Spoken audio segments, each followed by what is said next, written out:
There's a lot of talk that the market is about to roll away from high-tech growth stocks with insane valuation. Tesla. Sorry, no corona or anything. Just had a quick cough. But basically going from those kind of companies into, very well-established, high-dividend value stocks. And one of those companies that's been talked about a lot to do with, this turnover from growth into value has been AT&T. So let's get into why. And are they really a good purchase?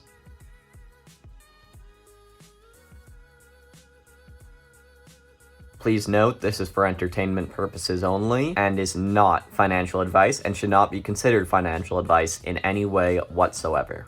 Hey, my name is Tucker Kraus and welcome to my channel where I detail my investing journey as a 14-year-old, giving my thoughts and opinions on a variety of personal finance related topics and issues. Today's video, instead of my usual, evergreen type topic video where I might just talk about a random thing, today I'm deciding to do a stock analysis on AT&T, as they've definitely intrigued me with their high dividend and low PE, so I decided to take a deep dive into them, and I thought I would share that with you.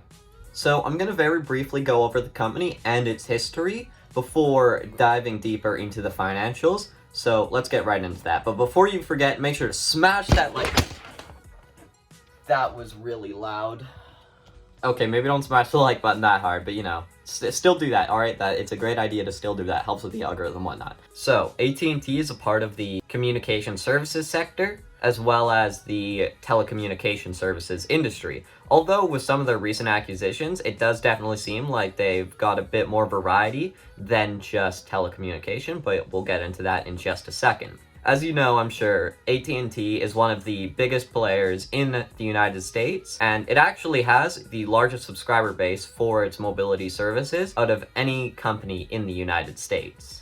So, I read through their 10K, sections 1, 1A, 7, 7A, and 8. Those are generally considered some of the more important sections of a 10K. I'll also have their 10K linked below for you to go and read for yourself. And also, all the financial data obviously is going to be pulled from the 10K, or if it wasn't available on the most recent 10K, from previous 10Ks. Although, for the occasional thing, I might have obviously had to pull it off Yahoo Finance. So after close, at the time I'm recording this, AT&T is trading at about $30 per share, with a dividend yield of 6.72% and a market cap of $214 billion. I'll have all the exact numbers pulled up on screen just to the right whenever I say something throughout this video. Should just probably let you know that, since I obviously don't have everything memorized in my head. Also, AT&T did take on a tremendous amount of debt to continue paying out their massive dividend, as they did not have a very profitable 2020. Just keep that in mind as we progress. So, communications makes up 79% of operating revenue, Warner Media makes up 17% of operating revenue, and Latin America makes up 3% of operating revenue. Communications is, of course, phone services and internet services. Warner Media is their entertainment division, so that includes like Warner Brothers and HBO, and Latin America, I do believe, also includes their Mexico operations in general, as well as Latin America operations in general. I know this adds up to 99%. The rounding was done by AT&T, not by me. So, AT&T's earnings per share are definitely a little bit scary with how volatile they are for such a massive and well-established company. So, that volatility shouldn't be the case. It should be something a lot more steady for such a large company. So keep that in your mind as we progress. But now their dividends per share are a lot more what they should look like for a giant, well-established company. It's been steadily increasing year over year for the last 10 years, going up 4 cents per year exactly every single year.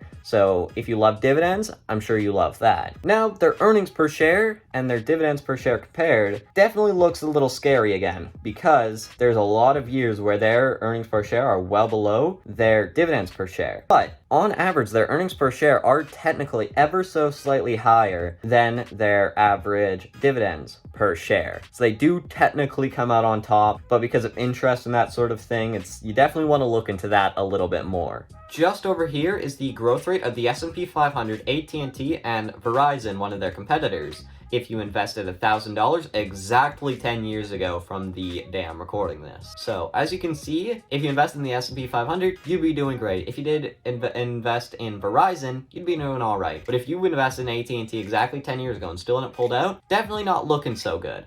But as you can see, they only have negative 2.2%. So with how high their dividend is, technically you would have come out positive, but it would have been so close, it would have been practically negligible, especially compared to the other one. So the story there again doesn't look so pretty for AT&T. So now the 10 cap value definitely does shine some light onto AT&T, as they seem to be very undervalued with their 15% 10 cap. Basically, all you need to know is the 10 cap model is they are fair value if they are at 10%, they're overvalued if they're under 10%, and if they are undervalued, they'll be above 10%. And 15% is very undervalued because you don't see companies with like 20% plus ever. On screen now is AT&T's historical price to earnings ratio over the last 10 years. I also did include 2021 now because this is from January 1st of each of these years. So at the time, the corona hadn't quite struck yet at the beginning of 2020. So that's why I included 2021 here. And just like their earnings per share, it's definitely all over the place. Verizon's kind of hard to rate with that giant spike in 2013, but on average, it does seem to be a little bit more consistent than AT&T,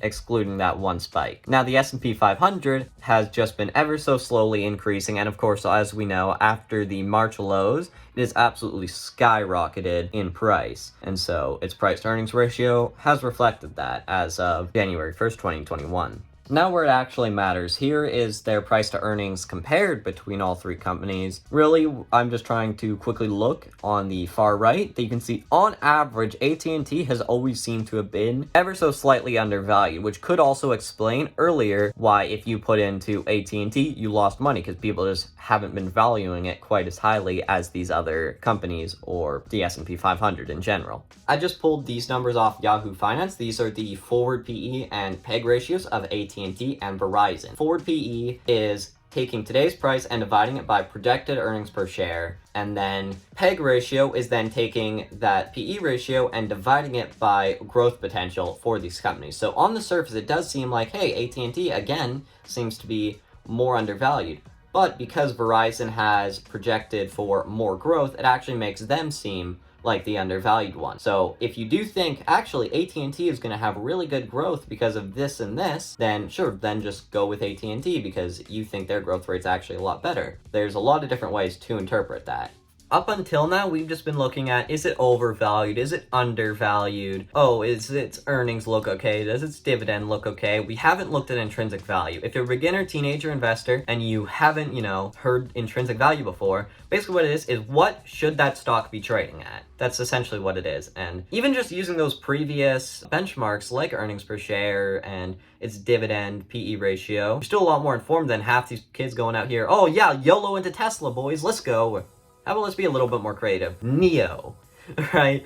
But basically, even using those is okay, but you want to always know intrinsic value if you even think about a stock. Because AT&T pays up such a large dividend, I decided to use the dividend discount formula, which is right here. I'll make sure to make a video on that and how to calculate it in the future. And I'm not going to charge you a $3,000 course like half of finance channels do. I want to do that to you. Since, you're a beginner teenager investor with limited capital, you can't afford that, right? The intrinsic value I came out with using this formula was, maybe just hitting my table with my house wasn't a great way, and that made it sound very depressing.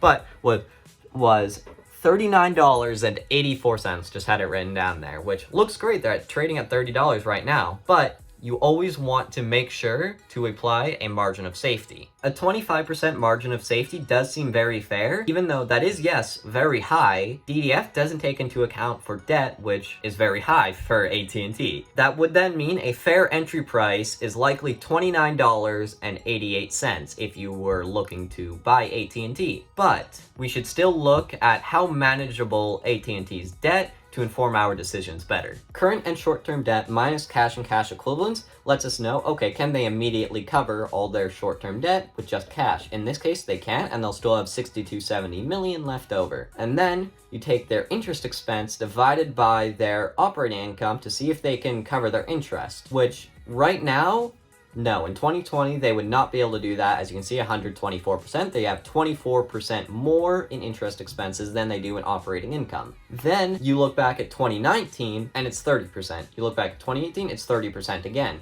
So that shows that outside of Corona, they were normally able to cover their interest expense. Hey, I don't think I did a great job at clearing that up, so let me just quickly clarify here in the edit. Basically all it is just comparing, okay, what's the amount of interest expense compared to operating income? So in 2019 and 2018, interest expenses were about 30% of operating income, whereas because they had more interest expenses than operating income in 2020, that's why it came out with the 124% number. So we can use all this information to inform our decisions a little bit better now. And so we can decide, okay, does this margin of safety look good? Okay, this debt looks manageable, or maybe actually because of this section, it doesn't. We can use that to inform our decisions a little bit better. As you continue to inform your decision further by looking at more of the financials, reading through the 10K, you can use that to continue to inform your decision beyond just this non-financial advice, this entertainment-only video, to decide, how does this stock look, right? We can all look at that way. Right? You might think, oh yeah, 5G is going to do really well, so I'm not too concerned about their debt. You could be, oh, I think HBO Max is going to do really well, so I'm not too concerned about the debt, etc., etc. So you could maybe change the margin of safety, all these different things. You can interpret this in a variety of different ways. Like, for example, you could say, in my case, oh, Godzilla vs. Kong has smashed all these pandemic records. Okay, that makes me be a little bit more confident in AT&T. Because it's kind of funny, I entered this video being super confident that I'm like, oh, I'm just going to go on this, like, yeah, I'm buying AT&T. Now I'm a little bit shaky. Because we're very close to that buy-in, I'll buy it the second it goes that mark, but probably only a few shares. That's because I still think there's upside potential, but I don't want to take too much risk due to their amount of debt. Of course, don't follow what I do, decide for yourself, because this isn't financial advice. Alright, again, I have their 10K link down below. I think I'm starting to lose my voice because I've taken way too many takes for this. And then, so, if you enjoyed this and thought it was very entertaining, all that, because entertainment only, right? Make sure to smash the like button, didn't hit my camera that time, and subscribe, hit the notification bell, leave your thoughts in the comment section down below, all that. And if you'd be interested to see what my portfolio is as a 14-year-old, that's on screen now, and as well as just my channel icon to go over there. Thanks for watching, and I will see you next time.